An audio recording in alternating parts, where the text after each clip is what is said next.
বন্ধুরা, অনুরাগে ছোঁয়া আজকের রিভিউ নিয়ে আমি রূপা তোমাদের মাঝে হাজির হয়েছি। Welcome to my true all promo. আমার ভিডিওটি ভালো লাগলে অবশ্যই আমার চ্যানেলটি সাবস্ক্রাইব করে সাথেই থাকবেন। চলুন শুরু করা যাক। প্রথমেই দেখা যায় জয়ী সূর্যের গলার আওয়াজ শোনার জন্য বসে আছে। অন্যদিকে অলি জয়ীর কানে হেডফোন গুঁজে দেয় যাতে সে গান শোনে। জয়ী প্রথমে রাজি না হলেও শেষে হেডফোন নেওয়ার পর সূর্য জয়ীর সঙ্গে কথা বলতে আসেন, কিন্তু জয়ী কানে হেডফোন থাকায় কিছু শুনতে পায় না। সূর্যের জরুরি ফোন কল আসার পর সে চলে যায় এবং জয়ী একদম নীরব হয়ে থাকে। চারু জয়ীর কাছে এসে জানতে চায় কি হয়েছে। অলি চারুকে বোঝায় যে জয়ী গান শোনার জন্য হেডফোন পরেছিল। এরপর জয়ী জানতে পারে যে অলি তার বাবা বাড়ি ছেড়ে চলে গেছেন। অলি মনে মনে চিন্তিত হয় যাতে এই আলাদা হওয়া সম্পর্ক আরও সমস্যা সৃষ্টি না করে। সাক্ষ্যদেবের অফিসে সমস্যা। এদিকে সাক্ষ্যদেব তার ব্যবসা নিয়ে সমস্যায় পড়েছেন। তার অফিসে একদল গুন্ডা এসে ভাঙচুর চালিয়ে যাচ্ছে। সাক্ষ্যদেবকে টাকার দাবি করা হচ্ছে, কিন্তু উনি আর্থিকভাবে বিপর্যস্ত। তার রেস্টুরেন্টে টাকা না দিলে গুন্ডারা সব কিছু ভেঙে দিয়ে 7 দিনের মধ্যে টাকা দিতে বলে চলে যায়। সাক্ষ্যদেব মনোযোগ হারিয়ে চিন্তায় পড়ে যায়। এভাবে যদি টাকা না দিতে পারে তবে ব্যবসা এবং পরিবারকে কিভাবে বাঁচাবে। দীপার সহায়তা। এদিকে দীপা সাহস যোগাচ্ছেন সাক্ষ্যদেবকে এবং আশ্বাস দেন যে সব কিছু ঠিক হয়ে যাবে। দীপা বলেন জয়ীর অপারেশনের জন্য 7 দিন সময় রয়েছে, তাই সব কিছু সঠিকভাবে সমাধান হবে। দীপার সাথে তার কর্মীরা সবাই একত্রিত হয়ে তার সাহায্য করে যেন রেস্টুরেন্টের ক্ষতি মেটানো যায়। চারু ও সূর্যের সাক্ষাৎ। এদিকে চারু একটি বড় ফুড কম্পিটিশন আয়োজন করছে এবং সেই জন্য পোস্টার লাগাচ্ছে। চারু জানায় সূর্যকে যে তিনি এখানে পোস্টার লাগাতে এসেছেন এবং সূর্য বলেন তিনি তার ভাইয়ের সাথে দেখা করতে এসেছেন। দীপা তাকে জানিয়েছিল। চারু সূর্যকে বলেন তিনি তার উদ্দেশ্য জানাতে চাননি, কারণ সূর্যকে ভুল বোঝানো যাবে। বন্ধুরা, আজকের পর্ব থেকে আমরা গুরুত্বপূর্ণ বিষয় কি জানলাম তা আমাদের সকলের জানা উচিত। চলুন জেনে নেওয়া যাক।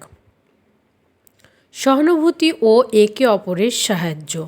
সাক্ষ্যদেব এবং দীপার গল্প থেকে শেখা যায় যে দুর্দশার মুহূর্তে সহানুভূতি এবং একে অপরকে সাহায্য করা কতটা গুরুত্বপূর্ণ।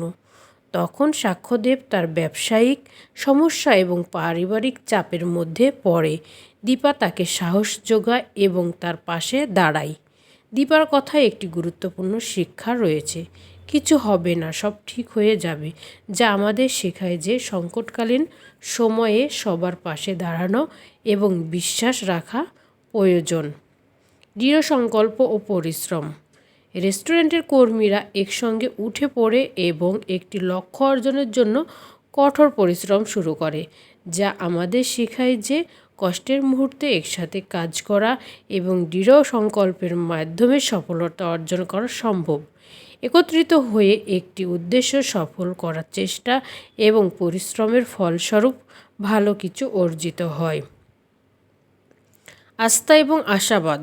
সাক্ষ্যদেব যখন তার ব্যবসা এবং ব্যক্তিগত জীবন নিয়ে হতাশ হয়ে পড়েন তখন দীপা তাকে আস্থা এবং আশাবাদ দেন যে সব কিছু ঠিক হয়ে যাবে।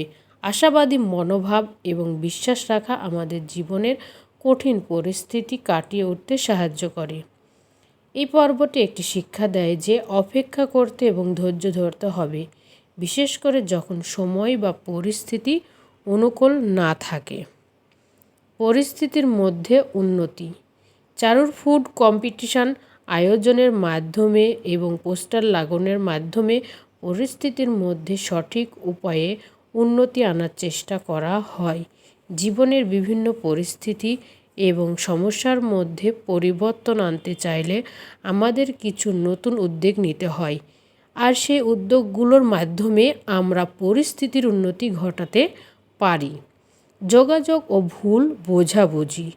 চারু এবং সূর্যের কথোপকথন থেকে আমরা শিখি যে কোনো সম্পর্কের মধ্যে যোগাযোগের স্বচ্ছতা বজায় রাখা জরুরি, কারণ ভুল বোঝাবুঝি অনেক সময় সম্পর্কের মধ্যে জটিলতা সৃষ্টি করতে পারে।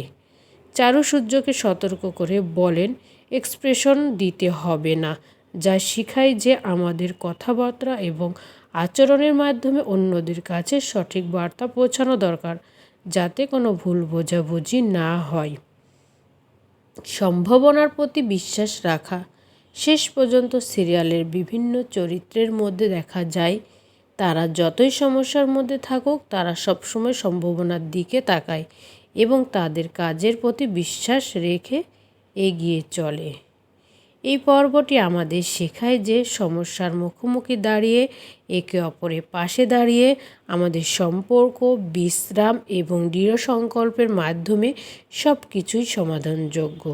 জীবনের যে কোনো সংকটের মধ্যে আশাবাদ, সহানুভূতি ও সহযোগিতার গুরুত্ব অপরিসীম। তো বন্ধুরা, চ্যানেলটি অবশ্যই সাবস্ক্রাইব করে দিবেন এবং ভালো লাগলে লাইক, কমেন্ট, শেয়ার করে দিবেন। ধন্যবাদ এবং সাথে থাকুন।